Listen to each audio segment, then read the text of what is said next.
अजीब लोग थे वो, तितलियां बनाते थे। अजीब लोग थे वो, तितलियां बनाते थे।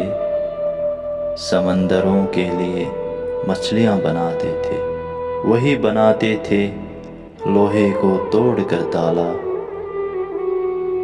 वही बनाते थे लोहे को तोड़कर ताला। फिर उसके बाद वही चाबियां बनाते थे। हमारे गांव में 2-4 हिंदू दर्जी थे। हमारे गांव में 2-4 हिंदू दर्जी थे। नमाजियों के लिए टोपियां बनाते थे। हमारे कबीले में तालीम का रिवाज न था। हमारे कबीले में तालीम का रिवाज न था। हमारे बुजुर्ग मगर तख्तियां बनाते थे। अजीब लोग थे वो, तितलियां बनाते थे।